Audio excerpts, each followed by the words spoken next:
बिस्मिल्लाहिर्रहमानिर्रहीम। अस्सलाम वालेकुम। कैसे हैं फ्रेंड्स आप सब खैरियत से हैं? उम्मीद करता हूँ खैरियत से होंगे और मेरी वीडियो से कुछ ना कुछ सीख रहे होंगे। गल्फ़ कंट्रीज़ में चावल की डिमांड बहुत ज़्यादा बढ़ने वाली है। चावल में ऑलरेडी बहुत ज़्यादा तेज़ी आ चुकी है। जो न्यू एक्सपोर्टर्स हैं, जो राइस को एक्सपोर्ट करना चाहते हैं, तो उनके लिए ये आइडियल मौका है कि वो अपने चावल को गल्फ़ कंट्रीज़ में या किसी और कंट्री में जो मुस्लिम कंट्री है उसमें सेल करके अच्छा रेवेन्यू जनरेट कर सकते हैं। अब तेज़ी क्यों आ गई है? देखें, यहाँ पे इस वीडियो में हम डिस्कस डिटेल में करेंगे कि मिडल ईस्ट में कौन सा चावल एक्सपोर्ट होता है। मतलब मेनली बात करेंगे गल्फ की, कि गल्फ में मतलब पूरे मिडल ईस्ट को ही देखेंगे, लेकिन गल्फ में हम एक्सपोर्ट करेंगे दुबई में। तो कौन सा चावल जो है मिडल ईस्ट में खाया जाता है, कितने में सेल होता है, किस चावल की ज्यादा डिमांड है, जैसे मैंने बताया कितने में सेल होता है, कैसे जाता है यहाँ से, पोर्ट के कितने खर्चे होते हैं, किस तरह कमीशन पे सेल होता है वहां पे, मतलब कि कितना कमीशन चार्ज किया जाता है आपके कंटेनर पे, या किस तरह वहां पे सेल करते हैं आप, पेमेंट टर्म्स क्या होती है और डॉक्यूमेंट्स क्या क्या रहेंगे। तो वीडियो को एंड तक लाजमी देखिएगा ताकि आप लोगों को समझ आ जाए कि जो मैं बात कर रहा हूँ कि चावल राइस में जो तेजी आ रही है या तेजी आनी है वो क्यों आनी है, तो आप लोगों को बड़ा क्लियर हो जाएगा। और आप लोगों को ये भी बताऊंगा कि कितने में सेल हो रहा है, आजकल क्या रेट है, तो वो सारी डिटेल में हम समझेंगे। अब तेजी क्यों आ रही है, देखें आगे आ रहा है रमजान। रमजान आने में 2 महीने रह गए हैं, तो यहाँ पे क्या है, 2 महीने भी नहीं रह गए, मतलब 1 महीना रह गया। तो उसमें यह है कि आपने जो भी गल्फ कंट्रीज हैं, सऊदीया हो गया, ओमान हो गया, बहरीन हो गया, कुवैत हो गया, कतर हो गया और दुबई हो गया, ये जो कंट्रीज है आपको पता है यहाँ पे रमजान में बहुत से लोग चैरिटीज करते हैं। ठीक है, रमजान में सहरी अफ्तारी देते हैं, बहुत लोग देते हैं ऐसे। ठीक है, तो इसी हिसाब से लोग जब चैरिटी करते हैं तो इस जो हमारे राइस की डिमांड है ना, वो बहुत ज़्यादा इंक्रीज हो रही थी। ऐसा नहीं है कि इंडिया से नहीं आता, इंडिया से भी आता है, वो भी खाया जाता है, लेकिन जो हम भेजते हैं वो भी खाया जाता है। तो डिमांड पाकिस्तानी राइस की आपको पता है, जैसे बासमती की एक जो अपनी पहचान पाकिस्तान की, तो उसकी एक अलग डिमांड है। अब जैसे मैंने बताया ना, जो लोग रह चुके हैं, सऊदीया में रह चुके हैं या दुबई में रह चुके हैं, किसी गल्फ कंट्री में रह चुके हैं, तो उन्हें पता है कि रमज़ान में किस तरह की प्रिपरेशन की जाती है, कितनी डिस्ट्रीब्यूशन की जाती है, कितने लोग जो है सहरी और अफ्तारी डिस्ट्रीब्यूट करते हैं, रोड पे करते हैं, जो अपने वो बछाए होते हैं, सफरे बछा के उस पर अफ्तारियाँ करवा रहे होते हैं। बहुत ज़्यादा डिमांड है वहाँ पे। अगर राइस की डिमांड की बात करें ना, तो 10% से ज़्यादा जो है इसकी डिमांड जो है इस 1-2 महीने में बहुत ज़्यादा बढ़ जाती है। ठीक है, अगर आप बात कर रहे हो ना कि पीछे आपका 100 कंटेनर आ रहे हैं, तो इस जो रमज़ान की वजह से ना जो गल्फ कंट्रीज है ना, उनमें 1000 कंटेनर एक्सपोर्ट होना शुरू हो जाता है। अच्छा, दुबई से ना अब डायरेक्ट तो सऊदीया जाती है, बाई सी जाता है, तो दुबई से भी काफ़ी माल सऊदीया जो है ट्रांजिट लेता है। इसी तरह और जो अफ्रीकन कंट्रीज हैं, जहाँ जहाँ हमारी रीच नहीं पहुँचती या डायरेक्ट लेट पहुँचता है, तो वहाँ जो है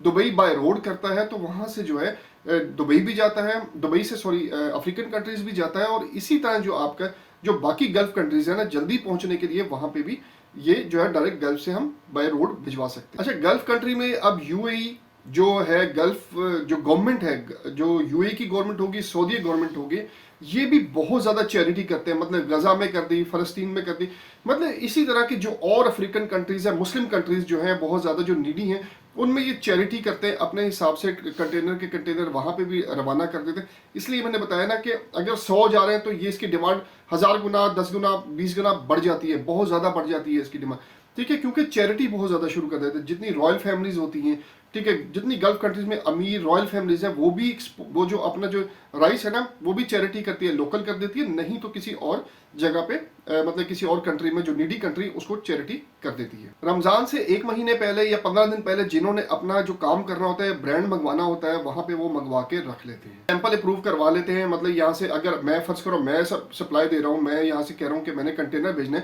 तो मैं जो पार्टी है उसको सैंपल भेजूंगा, सैंपल भेजने के बाद वो अप्रूव करेगा। इसी तरह उसने आगे किसी को देना है तो वहां से वो सैंपल अप्रूव करवाएगा। जो सैंपल वगैरह वो सारे अप्रूव करवा चुके होते हैं, फिर सारा सिर्फ सप्लाई का काम रह जाता है। अब आपको पता है राइस की शेल्फ जो है लाइफ बेहतर होती है, अच्छी होती है, उसकी एक्सपायरी डेट ही नहीं होती। लेकिन यहाँ पे जब आपने एक्सपोर्ट करनी है, उस पर जो है आपने एक्सपायरी डेट मेंशन करके भेजनी है। ठीक है, तो अगर आप फर्ज करें आपने भेज दिया, कमीशन पे भेज दिया, क्योंकि ये कमीशन पे भी जाता है, आपने भेज दिया, आपको रेट अच्छा नहीं मिल रहा, आप रोक लो, रोक के बेच सकते हो, 10 दिन रोक लो, एक जगह ले लो, गोदाम ले लो, ठीक है, वहां पे रोक के उसको सेल कर दो। ये जो है पेरिशेबल से बहुत बेहतर आइटम है। क्यों बेहतर आइटम है? यहाँ पे आप इसको रोक के सेल कर सकते हो। पेरिशेबल को आपने निकालना ही निकालना है। कोल्ड स्टोरेज में भी आप कितने दिन रखोगे? 10 दिन रख लोगे, खराब हो जाती है चीज। तो राइस में ये है, आपको प्रॉफिटेबिलिटी ज्यादा भी है और इसमें चांसेस ऑफ खराब होने के ना बहुत ज्यादा कम है इसके। आज हम बात करेंगे जो चावल बिरयानी में यूज होता है, पुलाव के लिए यूज होता है और मंदी के लिए यूज होता है, और जो घरों में ज्यादा इस्तेमाल होता है, मतलब जिसकी मिडल ईस्ट में ना बहुत ज्यादा डिमांड है राइस की, उसको डिस्कस करूंगा। इसमें जो है 11-21, आप लोगों ने 11-21 का नाम सुना होगा, सिंगल स्टीम, ठीक है, और डबल स्टीम। इसी तरह 11-21 सेला राइस, ये जो चावल है इसकी बहुत ज्यादा डिमांड है, यही जो है ना बहुत ज्यादा खाया जाता है मिडल ईस्ट पूरे में। अच्छा, थोड़ी सी अब मैंने बता दिया इसकी डिमांड क्यों इंक्रीज हो रही है, और आप लोग अभी जंप इन करके इसमें अपनी जो है प्रोडक्ट की एक तो अच्छी क्वालिटी जो है एक भेज के अच्छी प्राइस ले सकते हो, इसी तरह अपने जो है अपने ट्रांजेक्शन्स बढ़ा सकते हो, क्योंकि आने वाले दिनों में इसकी जो है डिमांड, ऑब्वियसली रमजान आ रहा है तो इंक्रीज, लेकिन रमजान से पहले पहले, रमजान में आपसे कोई नहीं लेगा रमजान में, उससे पहले पहले जो भी डिमांड है उसको क्रिएट करें। आप क्रिएट ऐसे करें ताकि आप जो है रेगुलर शिपमेंट्स में कर सकें। अगर पेमेंट आ रही है, पेमेंट टर्म्स चेक कर लें कौन कौन सी है, अब रेगुलर शिपमेंट्स में आए ताकि जो है आप जो है अच्छा प्रॉफिट 1-2 महीने में अच्छा प्रॉफिट अर्न कर सकें।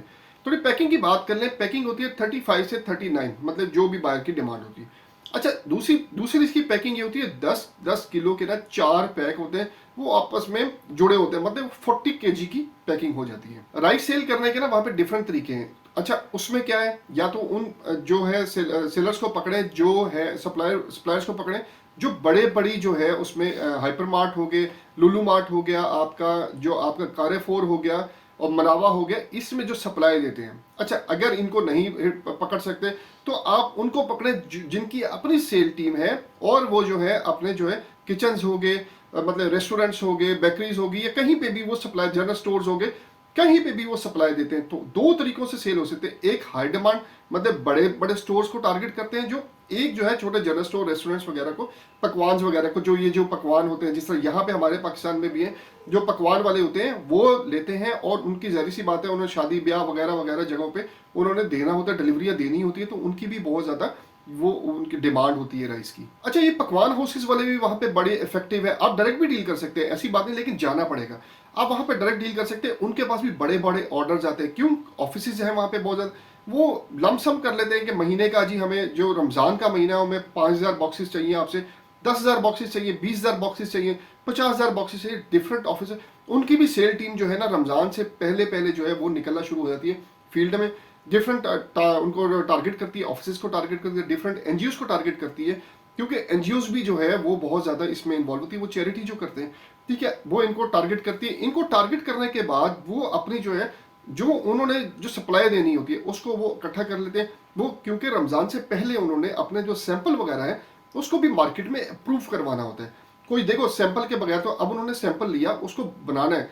मतलब अगर बिरयानी की डिमांड है तो बिरयानी उन्होंने तैयार करनी है, या पुलाव की डिमांड है, पुलाव करके ऑफिस में चेक करवाना है जी हमारी ये। अगर उसमें कोई कमी बेशी है तो फिर वो बताएंगे, फिर उसको रेसिपी को दोबारा से बनाएंगे और उनको रीचेक करवाएंगे। तो फिर वो जो अपनी उन्होंने सप्लाई देनी है उससे पहले अपनी वो सारे कंटेनर्स चावल वगैरह मंगवा के वो अपने पास रख लेते, ताकि परेशानी उनको ना हो। अगर वो पूरा नहीं कर सकेंगे तो उनको नेक्स्ट मंथ या नेक्स्ट ईयर उनको तो ऑर्डर नहीं मिलेगा, इसलिए उन्होंने फुलफिल करना ही करना है। 50,000, 1 लाख, 10 लाख, 20 लाख बॉक्सेज जो उन्होंने उनका जो टारगेट है, जो उनको ऑर्डर मिला है, वो पूरा नहीं कर पाएंगे तो वो शर्मिंदगी भी है, और नेक्स्ट ईयर का ऑर्डर नहीं है, तो इसलिए वो फुलफिल करेंगे और राइस जहाँ से भी होगा वो लेंगे। इसलिए लोग जो है ना, जो बड़े बड़े जो वहाँ पे हैं स्टॉकी हैं, वो भी जो अपना जो है ना गोदामों में रख लेते हैं। अच्छा, यहाँ पे सबसे जो कंसेप्ट है ना न्यू एक्सपोर्टर के लिए कि यार राइस अच्छा होगा तो यार पता नहीं रेट मिलेगा। ऑब्वियसली देखो बात यह है कि कचरे का कोई रेट नहीं है, कहीं पे भी कोई रेट नहीं, अच्छे का ही रेट है। आपको अच्छा माल ही भेजना है। जब आप अच्छा भेजोगे, अब हर बंदे को पता है जो राइस का काम कर रहा है कि जो अच्छा माल का अच्छा रेट होता है। ये नहीं होता कि आप कचरा टोटा भेज दो, उसको मिक्स करके भेज दो। मिक्सिंग नहीं करनी आपने, जो फैक्ट्री वालों से माल लेना उसमें मिक्सिंग ना हो, ये ध्यान रखना, क्योंकि वो मिक्सिंग करके देते हैं, पता नहीं लगने देते। तो यहाँ पे अगर आप फैक्ट्री से ले रहे हो ठीक है, अगर अपना माल है तो उसको तैयार करवाओ, तैयार करवा के फिर भेजो, ठीक है। इसी तरह आपने करना है। यहाँ पे जो न्यू एक्सपोर्टर है बहुत इफेक्टिव हो सकता है, क्योंकि देखो बात यह है कि जब एक्सपोर्ट करनी है तो राइट टाइम क्यों ना हो आपका, राइट टाइम पे हिट करो, ठीक है। अगर राइट टाइम नहीं है आपके पास, अब आपको लगता है कि राइट टाइम नहीं है, क्योंकि मैंने आपको डिटेल में बताया कि चैरिटी होती है, ये होता है, फलाना होता है, टिमकाना होता है, आपको लगता है अभी राइट टाइम नहीं है। राइट टाइम, ये राइट टाइम है राइस एक्सपोर्ट करने का। 2 महीने का काम है, इंजॉय करो इस काम को।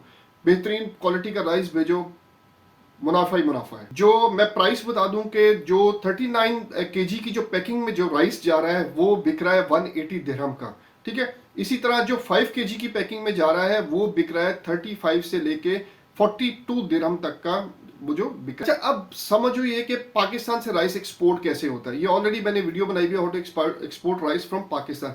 उसको जरा थोड़ा डिटेल में जाके देखेंगे। मैं थोड़ा सा ओवरव्यू दे देता हूँ। बात यह है कि आपने फैक्ट्री से, आप मर्चेंट एक्सपोर्टर काम कर रहे हैं, आपने फैक्ट्री से माल ले लेना है। फैक्ट्री से माल लेके उसकी पैकिंग करानी है अकॉर्डिंग टू डिमांड। जिस तरह मैंने बताया कि 40 केजी 35 से लेके 39-40 केजी तक जो है आपका राइस जाता है, तो आपने उसी हिसाब से अपनी पैकिंग करवा लेनी। पैकिंग करवाने के बाद कंटेनर बुक करवा लेने, कंपनी वगैरह सारी जीएसटी वो लेना पड़ेगा आपको एक्सपोर्ट करने के लिए। राइस एसोसिएशन ऑफ पाकिस्तान का आपको लाइसेंस की भी रिक्वायरमेंट है, लेकिन आजकल उसके बगैर भी लोग भेज देते हैं, तो प्रॉब्लम नहीं है। लेकिन ले लें तो बेनिफिट होता है उसका, ठीक है, कोई प्रॉब्लम नहीं होती। आपके आप डॉक्यूमेंट्स आपने कंप्लीट करके चलो, ठीक है। आपने कंटेनर बुक करा लिया, कंटेनर आपकी लोडिंग फैक्ट्री में आ गया, यहाँ से आपका कंटेनर पोर्ट पे चला गया। चार्जेस वगैरह जो है पोर्ट के और फ्रेट वगैरह, अगर एफओबी है तो वो आप लोगों को पता होना चाहिए एफओबी क्या है। अगर सीआईएफ है तो आपको ये भी पता होना चाहिए सीआईएफ क्या है। अगर सीएनएफ है तो ये भी आपको पता होना चाहिए ये जो टर्म्स है, पेमेंट टर्म्स, ये क्या क्या है। अच्छा, अब ये क्लियर हो गया, पोर्ट पे चला गया आपका, आपकी जो है वो एएनएफ हो गया, उसके बाद कस्टम क्लियरेंस होगी, पोर्ट वेसल पे चढ़ गया और दुबई आपका पहुंच गया। वहां पे आपको 5% आपका वेट देना पड़ेगा। टोटल इनवाइस वैल्यू का जितनी वैल्यू आपने यहाँ से शो की है उसका 5% वहां पे वेट होगा। वेट होने के बाद ट्रांसफर क्लियरेंस होगी। क्लियरेंस होने के बाद आपका जो जहां पे डेस्टिनेशन है, जहां पे वो बंदा मंगवाएगा अपने गोदाम में मंगवाएगा, वहां पे वो डंप कर लेगा, या जिसने भी जहां पे सेल करना होगा वहां पे मंगवा के उसको सेल कर देगा। तो ये एक प्रोसेस है। डिटेल में प्रोसेस जो है वीडियो में बनाया हुआ है, वो how to export rice from Pakistan, उसको जाके देखें, मेरी वीडियो देखें, आपको डिटेल में समझ आ जाएगा कि हमने राइस पाकिस्तान से कैसे एक्सपोर्ट करना है। तो वेट हो गया, वहां पे आपका दुबई माल पहुंच गया। यहां से अब बात करते हैं थोड़ी सी कि डॉक्यूमेंट कौन कौन से लगेंगे। हमने इनवाइस देनी है, पैकिंग, कंपनी आपकी रजिस्टर है, हम कंपनी को डिस्कस नहीं कर रहे कि आप दोबारा से कंपनी के XYZ चीज़ें हम बताएं दोबारा से। आपने इनवाइस देनी, पैकिंग लिस्ट देनी है, आपने जो है फ्यूमिगेशन सर्टिफिकेट देना है अगर रिक्वायरमेंट है, अगर आप दूसरी तरह भेज रहे हो या बाहर की रिक्वायरमेंट है, फ्यूमिगेशन सर्टिफिकेट लगेगा, सर्टिफिकेट ऑफ ओरिजिन लगेगा और BL लगेगा। ये डॉक्यूमेंट्स लगेंगे और आपकी जो शिपमेंट है यहाँ से दुबई पहुंच जाएगी। कमीशन की बात कर लें, कमीशन कैसे चलता है। कमीशन वहां पे 5% चलता है, 5% भी चलता है और टोटल सेल पे भी चलता है। तो वो डिपेंड करता है कि आपसे जो है वो किस तरह काम कर रहा है, पर बैग पे काम कर रहा है या पर सेल पे काम कर रहा है, कंटेनर पे काम कर रहा है या केजीज पे काम कर रहे हैं। तो वो आप जिस तरह भी नेगोशिएशन बायर के जो अपना जो कमीशन एजेंट है या बायर तो डायरेक्ट आपसे लेगा, अगर कमीशन एजेंट है बीच में तो वो आपसे जो चार्ज करेगा वो उसी आप नेगोशिएशन जरूर करिएगा। अच्छा, पेमेंट टर्म्स यहाँ पे बड़ी प्रॉब्लम आती है। अब पेमेंट टर्म्स देखो, एफओबी जो है ना, जो ये आपको पेमेंट टर्म्स आनी चाहिए। एफओबी का मतलब होता है फ्री ऑन बोर्ड, मतलब कि आपको पोर्ट तक जो है वो पहुंचाना है, यहाँ की पोर्ट, पाकिस्तान पोर्ट तक, मतलब कराची पोर्ट तक। अच्छा, अब यहाँ पे जो पेमेंट टर्म्स है ना, ये ज्यादातर एडवांस पेमेंट तो बहुत कम होता है, लेकिन एलसी पे चलता है। अब एलसी की वीडियो मैंने बनाई हुई है कि कौन सी एलसी ओपन करवानी है ताकि जो है बायर को प्रॉब्लम ना हो, सॉरी सेलर को प्रॉब्लम ना हो, ठीक है। क्योंकि बायर तो देखिए जिसने फ्रॉड करना है ना, वो दिमाग अपने से खेलता है, अगले के दिमाग से भी खेलता है। तो थोड़ा यहाँ पे आपको रिलैक्स रह के सोच समझ के काम करना है। किसी को एडवांस पेमेंट के बगैर आपने जो है ना, अगर 30% भी एडवांस पेमेंट ले लें, 70 एलसी पे ले लें, कोई प्रॉब्लम नहीं, क्योंकि एडवांस पेमेंट कुछ तो आई भी होगी, ठीक है। पेमेंट जो है अपने हाथ में रखनी है, उसके बाद आपने एक्सपोर्ट करनी है। यहाँ पे डन बेसिस पे भी जाता है, ये भी जेल में रखना है। 3 कैटेगरीज में होता है। एडवांस पेमेंट जो है वो तो डन पे ही हो गया ना, ठीक है, एलसी पे चला गया, ठीक है। उसके बाद जो है 30% एडवांस पेमेंट और 70% जो है लोडिंग के बाद हो गया या BL पे हो गया, ठीक है। तो BL आपने तब भेजना है जब आपकी पेमेंट आ जाएगी, उसको स्कैन कॉपी भी नहीं भेजनी है आपने, सिर्फ उसकी एक पिक्चर उठा के भेज देनी है कि ये जो है हमने तुम्हें भेज दिया, लेकिन ओरिजिनल डॉक्यूमेंट्स आपने उसको कभी भी सेंड नहीं करना बिफोर पेमेंट, ठीक है। तो ये छोटी सी वीडियो थी कि हमने राइस कैसे एक्सपोर्ट करना है, वो तो मैंने आपको बता दिया, लेकिन आज मैंने बताया कि डिमांड की कैसे है जो इसकी गल्फ कंट्रीज में, और आजकल क्यों तेजी है मार्केट में। तो इसको मैंने आप लोगों के साथ शेयर किया। उम्मीद है आप लोगों को इस वीडियो से कुछ सीखने को मिला होगा। मेरी वीडियो को लाइक सब्सक्राइब और शेयर लाजमी किया करें, ताकि आने वाले जो न्यू इम्पोर्टर एक्सपोर्टर हैं वो भी कुछ ना कुछ सीख सकें। अगली वीडियो तक के लिए अपने भाई को इजाजत दीजिएगा। अल्लाह हाफिज।